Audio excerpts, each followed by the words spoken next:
Bandeko, bao bayebi, bayebi. Oya ko chat MBP est allié. Une chose est vraie, une chose est certaine. Obozo ka Sir Gilles Kibens makambo ya ba église ya mukuna makambo ya ba prière. Bazako bomba, ba vérité. On a salaki na vidéo moko passé, et ça est déjà 3 jours.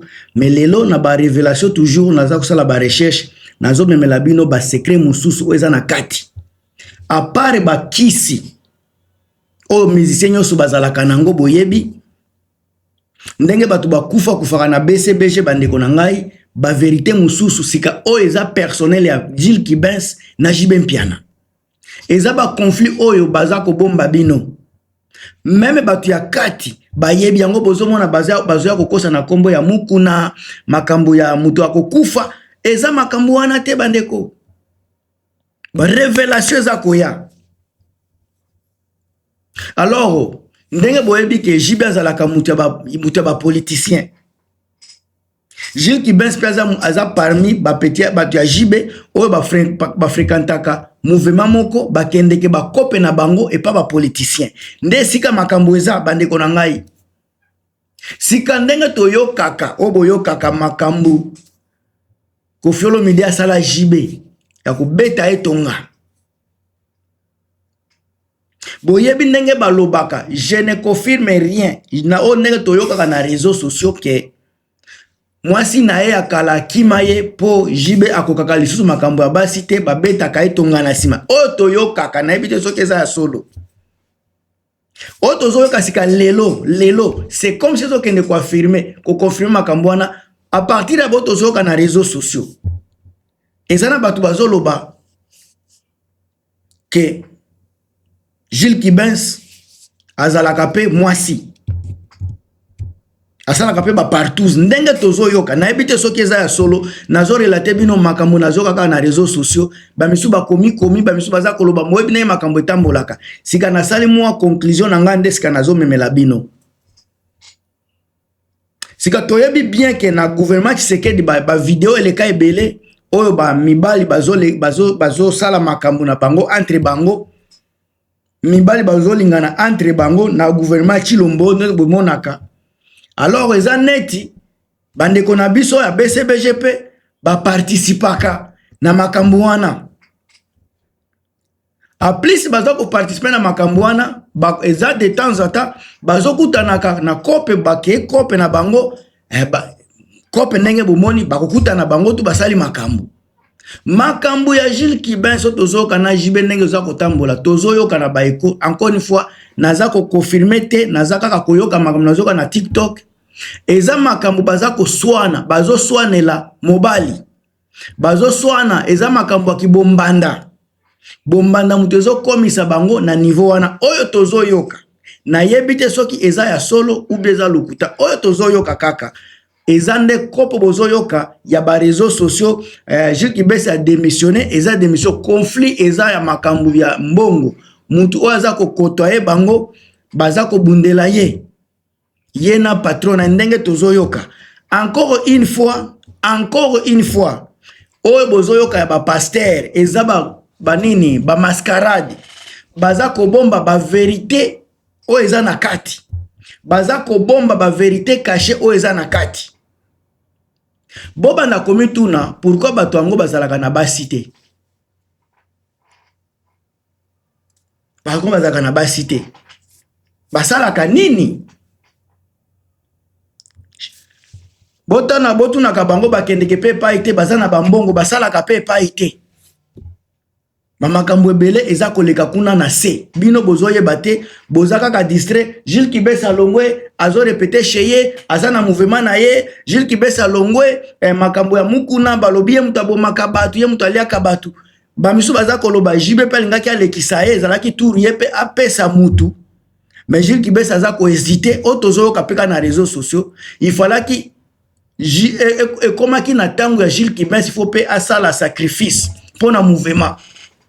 On dirait que c'est asilisa ki batu aza na mutu akopesa te il fallait qu'il ska tamu sezala ki Jibe mutu apesa mais Jibe comme président za ko imposer nani Gilles Kibens apesa mutu ba conflit wana ezo créer ba division entre bango Donc mouvement na bango eza en insécurité, eza na instabilité, soki ba komi na niveau ya ko créer divorce wana séparation wana makambo eza belé na kati. Soit esika ekoki kozala nyonso wana ensemble et créer kumoko munene pona bango mibale o baza obligé ba se séparer et okozala pe bongo.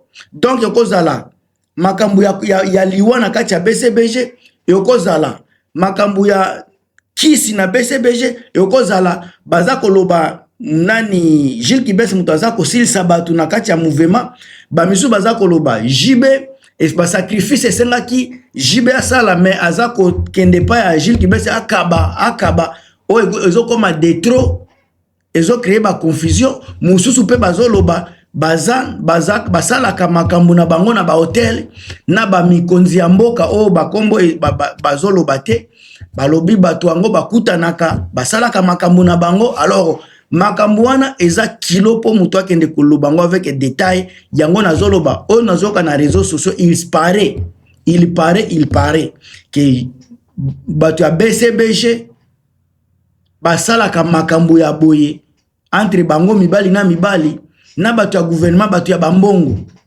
sika bakomi koswana bakomi kobunda ekomi nde sika mutu na mutu aza na posa azala na mutu na ye soki ube bazoswanela mobali bakimbanda na yebi te. Donc makambo yango bazolobela na TikTok eza ebele po comprendre likambo pende fo ozwa ta ebele akoyoka ba chaque groupe wana ne basalaka.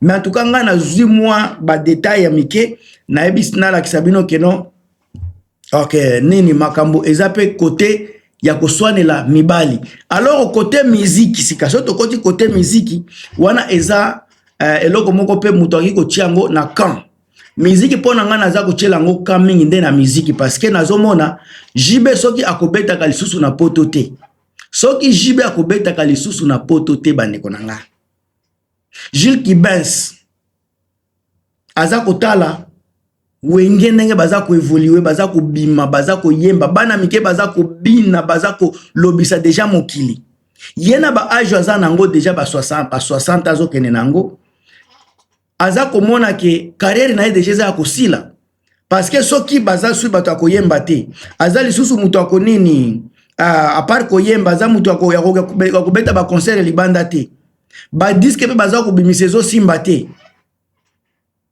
ako se retrouver ndenge nini soki to bakisi katango bakomi na difficulté ko kende libanda bambongo pe à un moment donné zo sila bakomi pe na système ya mobile baza ko soigner mobile soki ndenge baza ko loba. Donc ko créer makambo ebele o eza ko pesa explosion le lobo yoka ke Jules Kibes asali boye JB pe nazali boye. Mais en tout cas makambo ngo ezo sala soni soki to zongi sima via JB pe na eza a danger vi moko boye na ebite soki to ekoki kozala vi moko ya bien nandimité parce que tant to bandi ko tala ndenge JB abandaki ndenge komi kosuka ba histoire na ya mwana ntuke wana ndenge azale kozwa mwana ya 11 ans akomi sie likangu na ye akomi tina kobanda kobotisa mwana wana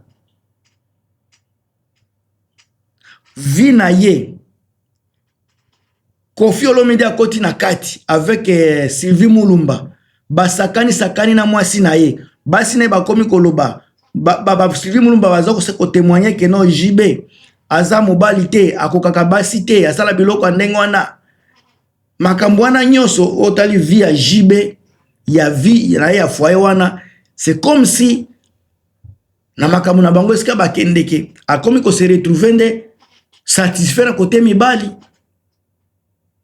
Alors soki eza bongo to relate yango na makambo ya Jules Kibes o bazolo baza ko bundela mibali. Alors et ça quoi ko s'inquiéter nango. Alors na ko kende musika te na ba détail parce que so na kena détail risque okota potopoto so bolandi ndenge nazoloba ngo avec maîtrise na lingite na kende ko création mais oyo so bokena ba TikTok bokende koyoka ngo kuna eza déjà ko beba eza ko sambwa makambo ya JB mpiana na Jules Kibes ba memiango na niveau mususu eko makambo ya kobundela mobali eko makambo ya bakisi eko donc makambo ebele kuna. En tout cas bokena mino moko bolanda na TikTok bokoyoka makambo yango ebele kuna bo partager lenga vidéo bo tie ba commentaire na bino on est ensemble.